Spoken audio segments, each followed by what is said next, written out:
been living under a rock in the mountain caves of Afghanistan, you've heard of the movie classic Guests Who Come to Dinner, starring Sidney Poitier, Spencer Tracy, and Katharine Hepburn.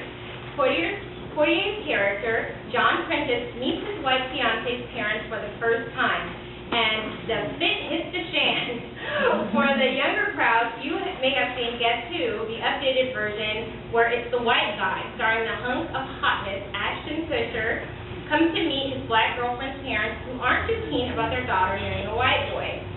When you get serious about an interracial or intercultural relationship, you will likely have a Guess Who moment.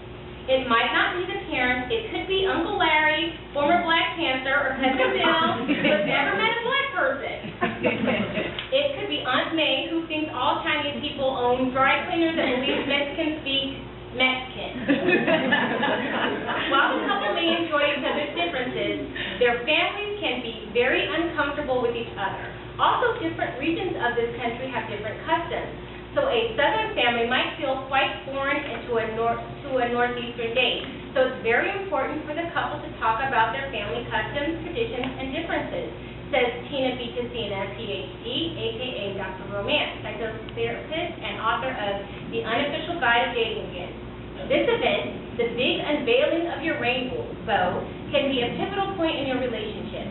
How either one of you are received by family members can make an impact on how much if all of this is worth the trouble. My Guess Who moment with my husband was a disaster. In fact, the whole ordeal broke us up for a while.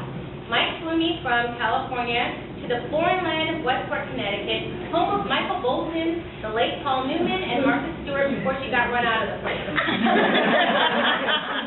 I walked off the plane covered head to toe with cold-deflecting clothes, but winters on the East Coast are nothing like I'd expected. The only way to describe it was the cold went right through my hat, jacket, and sweater to my bones.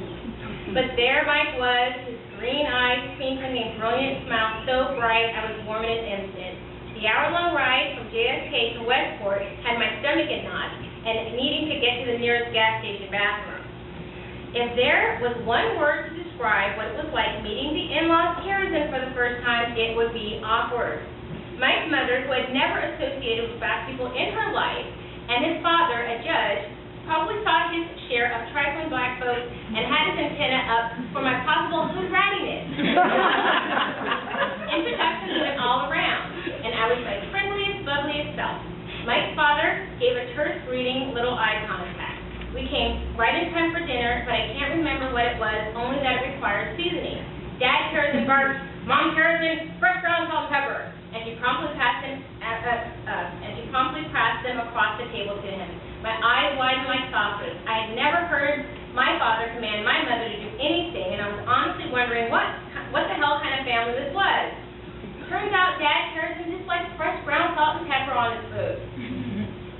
He probably was a bit uncomfortable, and as was everyone at the table, except for Mike, who says he doesn't remember being nervous. In fact, he can't remember a damn thing about that day, except for that meeting at the airport. I was grateful for bedtime, but the next day was worse. Someone, I can't remember who, made an offhand remark about black people, and I lost it. Not in front of them, but I excused myself to weep in Mike's older brother's childhood room. I cried, then I got it together. No one was mean, no one was rude, but they were clearly uncomfortable, and so was I. If it was going to be up to me to break the ice, I had the ice pick.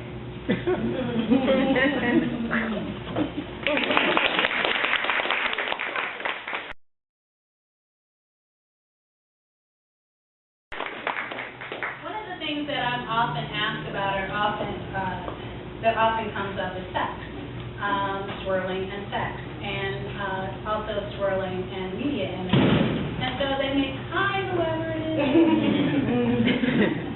So it was interesting in trying to develop this particular chapter that they coincided very well, and so I'm going to read a little longer Let's Talk About Sex and Stereotypes chapter 12, which is page 136. And I'm going to be skipping around a bit, but I will try to let you know what page I am. That's 165, honey. 165? No, chapter 12. Yeah, but What did I say? 136. Okay.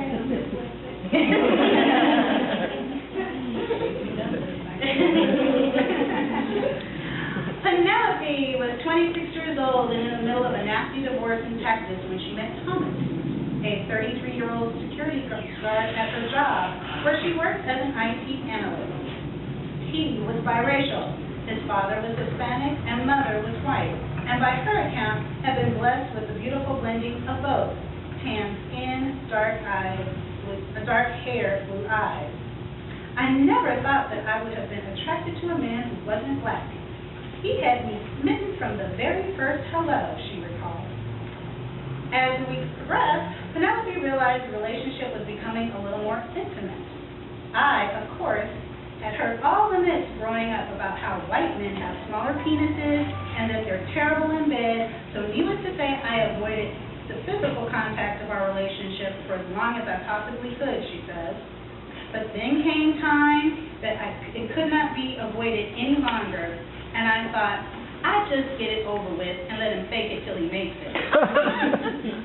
Was I ever wrong? Not only was he well endowed, it was as if I had experienced sex for the first time.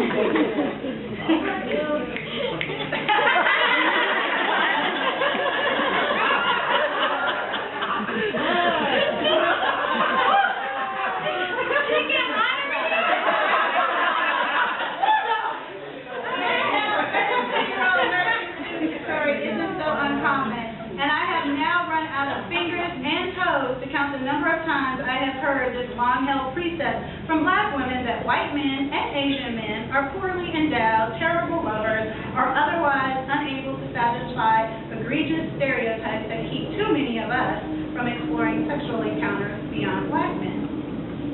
It was a true adventure with Thomas, says Penelope. Up until that point, I always had to help myself along in reaching a climax, but not with Thomas.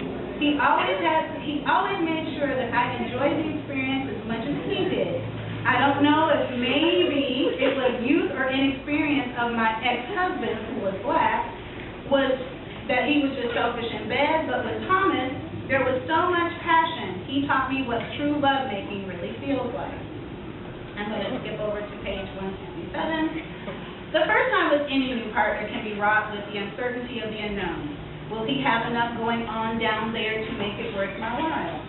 And if he does, will he know how to use his equipment? Does he have funky funk? Will he be a passionate lover or just leave me all hot and bothered and pissed off?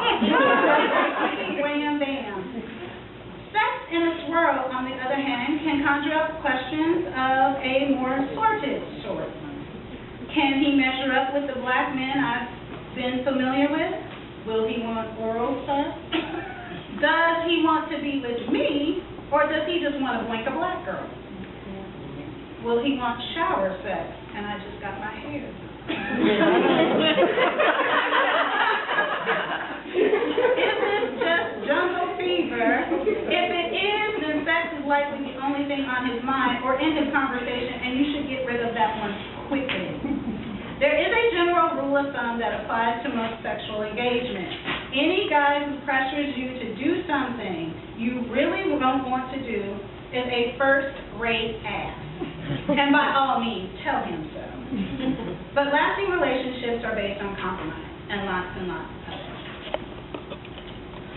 36-year-old New York accounting assistant and single mom, Monica Cupido, never had reservations about dating beyond black, having been born in the West Indies, where racial and ethnic swirls abound between the island's populace of Indians, Asians, whites, Hispanics, and blacks.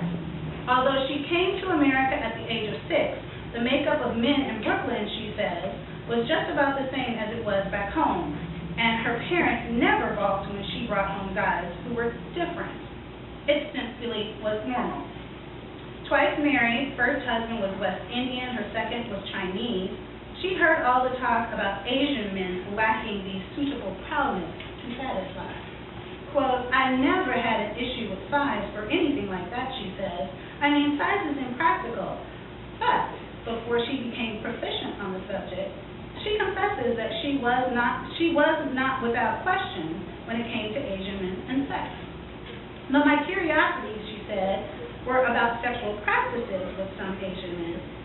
How sexual are they? We don't see them in movies being sexual beings. So I started dating them. When I started dating them, I'm wondering what happens when the lights go out. So she decided to do some homework, and she asked her Asian girlfriend, okay, what do Asian men do?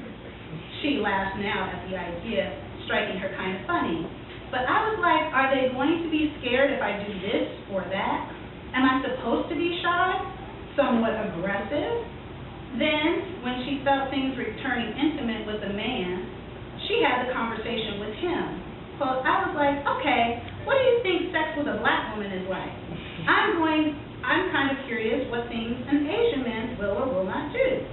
Once you have that conversation, you realize, like anything else, some people will do things that some other people won't.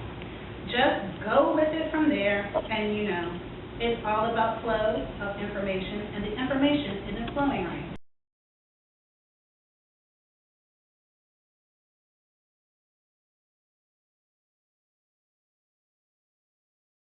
Of a story about why I married a white guy, and it had gotten picked up by Elle magazine. Unfortunately, if you don't know what the labyrinth of editorial discourse is, if an editor leaves, your story goes nowhere, and that's basically what happened to Christelyn's story. It went nowhere, but the doggedly determined, ever-persistent Miss Christelyn decided that she wanted to pursue this a little further, and went to ASJA with a book idea. No book proposal, but a book idea. And came back and said, I've got interest in a book. And I said, oh, great. I said, what's the book? She said, you know, the article that I wrote, they're interested in a book, and they want to see a book proposal. I said, great. She said, would you write the book proposal with me? I said, yeah. And the funny thing was that I had just graduated from USC, with a master's of professional writing program, and I had done a book proposal for a novel that has not yet still been published, but it's now a documentary film. And so I said, well, I've got this great marketing part of it, but, you know, what do you want me for? She's like, well, you swirl, you date outside your race, you date outside your culture. She's like, you'd be perfect, and you're single. You're speaking to the women that we want to talk to. And so I thought, okay, let me see, you know. And I will confess, I was a little bit selfish about it, because I was like, you know, I've worked all these years to write a book, and I want my own book with my own name, my own thing.